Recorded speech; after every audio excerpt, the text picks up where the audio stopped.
Good morning everybody. आज हम लोग सीटेट का सितंबर 2014 का पूछा हुआ क्वेश्चन चाइल्ड साइकोलॉजी का क्वेश्चन आंसर देखेंगे। हम लोग उसका विश्लेषण करेंगे। 2014 सितंबर का चाइल्ड साइकोलॉजी पेपर 1 का। तो चलिए हम लोग स्टार्ट करते हैं क्वेश्चन नंबर 1 से। क्वेश्चन नंबर 1 कह रहा है संज्ञानात्मक विकास निम्न में से किसके द्वारा समर्थित है। तो पहला ऑप्शन दे रहा है जितना संभव हो उतने आवृत्ति से संगत और सुनियोजित परीक्षाओं का आयोजन करना। दूसरा है उन गतिविधियों को प्रस्तुत करना जो पारस्परिक पद्धतियों को सुदृढ़ करता हो। तीसरा है एक समृद्ध और विविधपूर्ण वातावरण का निर्माण करना, उपलब्ध कराना शायद। चौथा है सहयोगात्मक की अपेक्षा व्यक्तिगत गतिविधियों पर अधिक ध्यान केंद्रित करना। तो देखिए संज्ञानात्मक विकास का अर्थ होता है कि बच्चों के द्वारा संवेदी सेंसरी इंफॉर्मेशन, संवेदी ज्ञान, सूचनाओं का ग्रहण करना ताकि वो अपने आप को ऐसा बना सके, इस प्रकार ढाल सके कि कभी अगर अलग अलग प्रकार का उसके लाइफ में समस्या आए तो उसको बहुत ही सरलता से हल कर सके। इसके लिए क्या है, उसको उस समय विविध प्रकार का वातावरण और सिचुएशन का सामना करवाना होता है। तो इस आधार पर हम लोग देखेंगे इस क्वेश्चन का आंसर। फर्स्ट में था जितना संभव हो आवृत्ति संगत और सुनियोजित परीक्षाओं का आयोजन करना, नो। दूसरा उन गतिविधि जो पारस्परिक पद्धति को शुरू करता है, नो। तीसरा एक समृद्ध और विविधपूर्ण वातावरण उपलब्ध है, जी हाँ। कॉग्निशन डेवलपमेंट के लिए जरूरी है कि एक साउंड इन्वायरमेंट का वातावरण का निर्माण किया जाए। तो उस हिसाब से इसका बेस्ट ऑप्शन हुआ तीसरा। तो फर्स्ट नंबर क्वेश्चन का आंसर नंबर 3 होगा। चलिए दूसरा नंबर क्वेश्चन है मानव विकास ... है। कह रहा है मानव विकास ... है, भरना है, क्या है। ऑप्शन से हम लोग देखते हैं कि ऑप्शन में क्या है। ऑप्शन में पहला मात्रात्मक है, मानव विकास यहाँ भरना मात्रात्मक है, हाँ है। दूसरा गुणात्मक में, हाँ मानव विकास गुणात्मक भी है, दोनों होगा। आगे देखते हैं कुछ सीमा तक अमापनीय है। और चौथा में 1 और 2, हाँ चौथा ही होगा, पहला और दूसरा दोनों। पहला ऑप्शन में था मात्रात्मक और दूसरा में था गुणात्मक, तो इसमें मात्रात्मक और गुणात्मक दोनों भराएगा, अर्थात दूसरा का हो जाएगा answer number 4। Next third number question हम लोग देखते हैं। थर्ड ने कहा प्रकृति पोषण विवाद के अंतर्गत आता है, निम्नलिखित में से कौन सा आता है। तो देखिए पहला बोल रहा है अनुवांशिकी तथा वातावरण, दूसरा बोल रहा है व्यवहार एवं वातावरण, तीसरा बोल रहा है वातावरण एवं जीव विज्ञान, और चौथा बोल रहा है वातावरण एवं पालन पोषण। देखिए ये रिपीटेड क्वेश्चन है, कई बार पूछ चुका है। जब भी प्रकृति पोषण की बात आए तो उसमें दोनों आता है, आपको अनुवांशिकी भी आता है और वातावरण भी आता है। हमेशा ऑलवेज हम दोनों के अंतःक्रिया से ये चीज प्रकृति पोषण होता है। तो तीसरा का हो गया फर्स्ट ही, अनुवांशिकी और वातावरण के अनुसार। चौथा नंबर क्वेश्चन में आते हैं हम लोग। क्या रहा है निम्न में से कौन सा समाजीकरण का कम या निष्क्रिय एजेंसी का उदाहरण है। पहला नंबर में कह रहा है कि सामाजिक स्वास्थ्य क्लब, दूसरा में कह रहा है परिवार, तीसरा में कह रहा है इको क्लब, और चौथा में कह रहा है पुस्तकालय। देखिए सामाजिकता की बात है तो सामाजिकता या सामाजिक डेवलपमेंट बच्चों का कई तरह से होता है। कई जगह विद्यालय में होता है, परिवार में होता है, समाजीकरण समाज में होता है, क्लब में होता है, खेल के दौरान होता है, अलग अलग ग्रुप में सांस्कृतिक कार्यक्रम के दौरान होता है। तो ये सब एक्टिवली पार्टिसिपेट करता है समाजीकरण में, क्लब हो गया। लेकिन पुस्तकालय में क्या होता है कि हम लोग जाते हैं पार्टिकुलर सेल्फ में से बुक निकालते हैं, एक टेबल पर बैठते हैं, पढ़ते लिखते हैं, जो करना करते हैं और चले आते हैं। दूसरों से शायद बात भी उतना हम लोग नहीं करते हैं पुस्तकालय में। तो समाजीकरण का यह एक निष्क्रिय उदाहरण है, अर्थात चौथा का हो जाएगा चौथा कि पुस्तकालय एक निष्क्रिय एजेंसी है समाजीकरण में। फिफ्थ नंबर में कहा वाइगोत्स्की के सिद्धांत से विकास के निम्नलिखित में से कौन से पहलू की उपेक्षा की जा सकती है, मतलब छोड़ा जा सकता है। तो देखिए, जब भी वाइगोत्स्की की बात आए मेरे दोस्त, तो 3 बात याद रखना है। पहला, उसने सामाजिक, दूसरा वातावरणीय, तीसरा भाषा, चौथा सांस्कृतिक। ये सब बातों का ध्यान में रखेंगे, ये सब उनके अध्ययन से रिलेटेड था। यहाँ ऑप्शन देखते हैं, कौन सा ऑप्शन उपेक्षा मतलब छोड़ा जा सकता है, छोड़ा था उसने। पहला है सामाजिक, नहीं उसने कस के पकड़ा था, सामाजिक और सांस्कृतिक अंतःक्रिया का सिद्धांत भी है। दूसरा है सांस्कृतिक, नहीं वो तो है ही।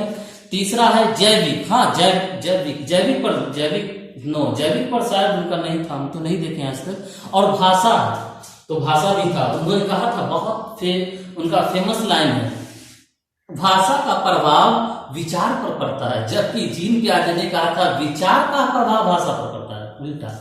तो याद रखेंगे, वाइगोत्स्की भाषा पर रिसर्च किया था, बोला था भाषा का प्रभाव विचार पर पड़ता है। ठीक है, चलिए इस आधार पर हो गया इसका जैविकी, ऑप्शन नंबर 3। 5th नंबर का होगा ऑप्शन नंबर 3। चलिए नेक्स्ट क्वेश्चन नंबर 6 में हम लोग आते हैं।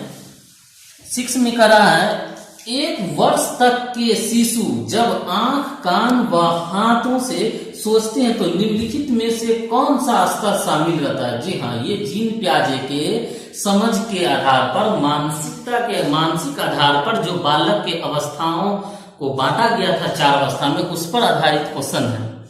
पहला अवस्था था उनका संवेदी पेशीय, जो कि 0 से 2 वर्ष तक होता है। दूसरा था पूर्व संक्रियात्मक, 2 से 6 वर्ष। तीसरा था मूर्त अवस्था, 7 से 12 वर्ष। चौथा था अमूर्त अवस्था, 12 से ऑनवर्ड।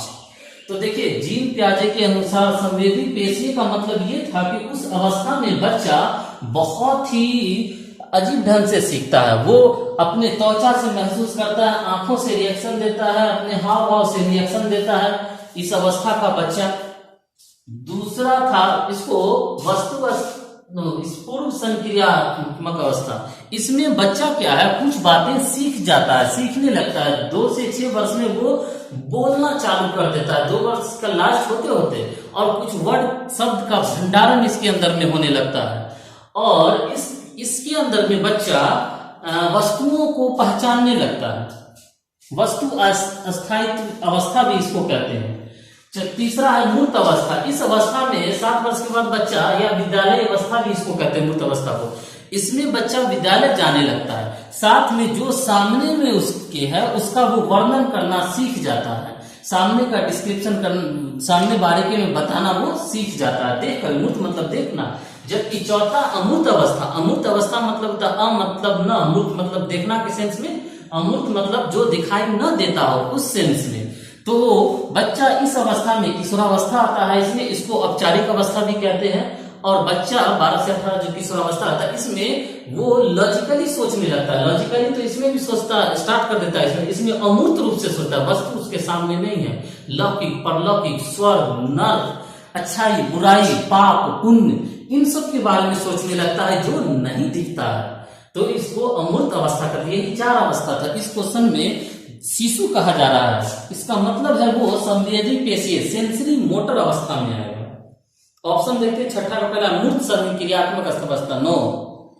दूसरा पूर्व संक्रियात्मक अवस्था, नो। शिशु का मतलब होता है 0 से 2 साल का, हम लोग जानते हैं, इन्फेंट इंग्लिश में बोलते हैं।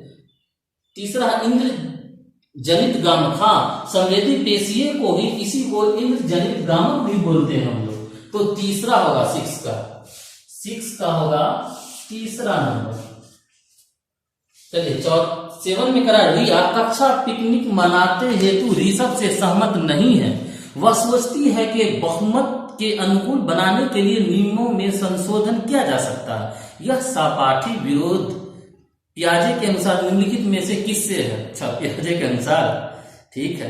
पहला है विस्मांग नैतिकता, नो। संज्ञानात्मक अपरिपक्वता, नो। दूसरा है प्रतिक्रियात्मक, चौथा है सहयोग की नैतिकता। ये सहयोग की नैतिकता पर आधारित है, सहयोग की नैतिकता होगा। इसका डिटेल जब इसका जीन पियाजे के बारे में पूरा देखेंगे हम लोग, वहां है, आप वीडियो जाकर देख लेंगे। चलिए नेक्स्ट है 8 में निम्न में से कौन सा स्टर्नबर्ग का बुद्धि का त्रिस्तरीय सिद्धांत है? देखिए स्टर्नबर्ग ने त्रिस्तरीय बुद्धि का सिद्धांत दिया था, जिसमें 3 था, व्यवहारिक बुद्धि, विश्लेषणात्मक बुद्धि और तीसरा था सर्जनात्मक, उसको लिखते हैं सर्जनात्मक बुद्धि। देखते हैं उस आधार पर क्या ऑप्शन ये पूछना चाह रहा है। सिद्धांत का एक रूप है, पहला है व्यवहारिक बुद्धि, दूसरा है प्रायोगिक बुद्धि, तीसरा है संसाधनपूर्ण बुद्धि, चौथा है गणितीय बुद्धि। पहला ही होगा व्यवहारिक बुद्धि, 3 तो दिया ही था उन्होंने फिक्स है, व्यवहारिक बुद्धि, विश्लेषणात्मक बुद्धि और सृजनात्मक बुद्धि। इसके अलावा कोई रहे तो वो नहीं होता है, और ये हाँ वाला चुनना था, एक व्यवहारिक दिया है तो इस हिसाब से 8 का पहला नंबर हो जाएगा। चलिए 9th नंबर में है, किसने सबसे पहले बुद्धि परीक्षण का निर्माण किया था? अल्फ्रेड बीने ने। अल्फ्रेड बीने कहीं आता है, कहीं साइमन लिखेगा, कहीं अल्फ्रेड बीने तथा साइमन दोनों लिखेगा। तो हम देखते हैं ऑप्शन उस हिसाब से क्या है। पहला डेविड वैशलर, नो। अल्फ्रेड बीने, यस, अल्फ्रेड बीने ने ही सबसे पहले बुद्धि परीक्षण किया था। तीसरा चार्ल्स एडवर्ड स्पियर्समैन, नो, ये जनरल समान बुद्धि के दिए थे। रॉबर्ट स्टर्नबर्ग त्रिस्तरीय बुद्धि का दिया था, तो अल्फ्रेड बीने होगा। 9th का होगा दूसरा नंबर। बुद्धि परीक्षण का प्रयोगशाला पहला इन्होंने ही खोला था। तीसरा है ध्वनि संबंधी जागरूकता निम्नलिखित में से किस क्षमता से संबंधित है? पहला है ध्वनि संरचना पर चिंतन करना व उसमें हेरफेर करना है। दूसरा है सही व धारा प्रवाह बोलना है। चौथा है जानना, समझना व लिखना है। चौथा व्याकरण के नियमों को दक्ष होना है। देखिए ध्वनि की बात है तो ध्वनि का ऐसा नहीं कि व्याकरण से रिलेशन है ना, ऐसा नहीं, ध्वनि में दूसरी बात है, लिखना पढ़ना भी नहीं होगा, सही धारापार बोलना नहीं, ये भी नहीं होगा। ध्वनि संबंधी का मतलब ध्वनि संरचना से होगा, पर चिंतन करना और उसके हेर फेर करना, थोड़ा सा ध्वनि का बोलने का, ये ध्वनि जैसे स है, श है, अलग अलग प्रकार का, छोटा र है, बड़ी र है, इस प्रकार का चीज हम लोग को जैसे बोलने का है उसको हम लोग बोलते हैं। तो उस हिसाब से इसका हो गया 10th का पहला नंबर ऑप्शन, कि ध्वनि पर ही अध्ययन करना, उसमें हेर फेर करना, ये सब आएगा उसके अंदर में। चलिए ओके, बस इतना ही। अगला हम लोग नेक्स्ट वीडियो में देखेंगे। अगर वीडियो अच्छा लगा हो, समझ में आया हो, हर ऑप्शन का एक्सप्लेनेशन समझ में आया हो, तो अगर मेरे चैनल पर आप नए हो तो इस वीडियो को लाइक कीजिए, सब्सक्राइब जरूर कीजिए, बेल आइकन को दबाइए ताकि हर वीडियो आपको इस प्रकार का आपको सबसे पहले मिल जाया करे। Thank you very much.